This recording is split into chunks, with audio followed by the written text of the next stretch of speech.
Do you ever find yourself feeling anxious, your heart racing, your mind spinning with random thoughts right before you are about to fall asleep? If yes, you're not alone. As a psychologist, I used to see this all the time. Back then, I understood it as a symptom of anxiety, and clinically, that's still accurate. But today, I see it very differently. Anxiety that bubbles up just before sleep is often a signal that you're suppressing a deeper part of yourself, maybe even without knowing it. A part of you that is able to come out only when your defenses are down. This hidden part probably feels unseen and unheard, and like a toddler throwing a tantrum to get attention, it gets loud. You're left feeling like a helpless parent with no idea of what to do or how to quiet it down. This is why in today's video, I'm bringing in a real client conversation to show you exactly how to work with the anxiety and any hidden parts. Before we dive in, let me introduce you to John.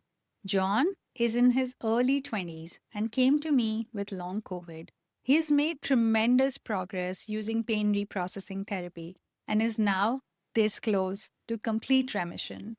But he's still working through one final piece: intense sleep anxiety. By now, he has already tried techniques like observing the anxiety with curiosity and offering reassurance. They helped, but the anxiety kept returning. Here's how our session unfolded. John asked me, "Is there anything I can do, either in the moment as I'm going to sleep or as a lifestyle shift that could help?" So I asked what had helped so far.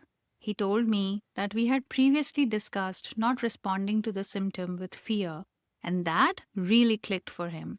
But now he felt like he needed another layer of support, another tool. So I suggested that we combine pain reprocessing therapy with parts work. John had never done parts work before, so I explained it this way. If you have ever watched the movie Inside Out, you have already seen the premise. We all have different parts within us, sub personalities in a way. Each part has its own perspective, emotions, and motivations, but they are all trying to help us. Sometimes that help can feel confusing or even overwhelming, especially when parts have conflicting agendas, like when a part of you wants to rest and another part is panicking about wasted time. Parts work helps us bring those inner voices into harmony instead of letting them play tug of war in the background. John was open to trying this approach, so I invited him to find a comfortable position and close his eyes. Then I asked him to bring his awareness to the part of him that shows up as anxiety, the one that activates right before falling asleep. I asked John what came up, and within seconds, something incredible happened. He said, "This is wild. My heart is racing, and I'm not even trying to sleep." I explained to him that this was the power of connecting directly with a part. Even though he wasn't in bed, his nervous system was recreating the experience because we had made contact with the same part that gets triggered at night. I reminded him to stay in an open and curious mindset, not to fix or change anything, just to observe. And then I asked him, "What do you notice now?" John said, "I have a sensation in my chest and in the back of my head. It feels red, inflamed, irritated, and hyperactive. The word expectation is coming up." At that point, I gently reminded him, "Don't analyze anything, just witness, like watching a sunset. We don't ask, why is there more pink? Why not more orange? We just see it. Let it unfold." A few moments later, he said, "I feel afraid and sad." I asked which one felt stronger, and he picked sadness. So we leaned into that. He focused on the sadness, and a new sensation emerged, this time at the bottom of his chest, flowing upward like a stream. He said it felt like a weight, but not on his shoulders, in his chest. And I asked him, like heaviness? He responded, like depression. Then came a moment of vulnerability. When I asked how he felt toward this part, he said, I feel sad for myself, for all the missed opportunities, for the lost time, and I feel sad for others like me who have lived with this disease. This was grief coming up. I let John sit with it for a moment, and then I asked again, how do you feel toward the part itself?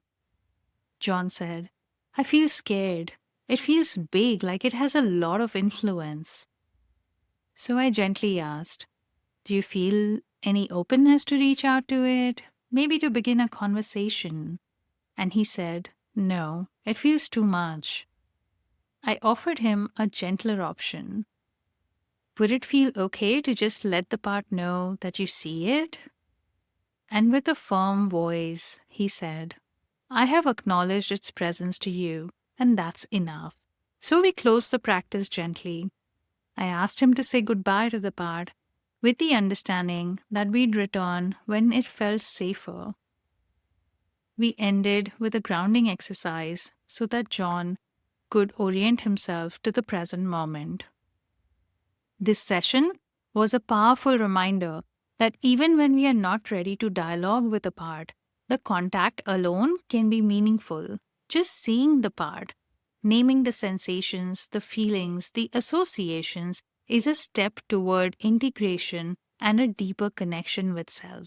This was John's first time trying parts work. He did so well, even when facing difficult emotions and bodily sensations. But it wasn't the right time to push for more. John wasn't ready to feel the sadness, loss, and grief associated with his illness.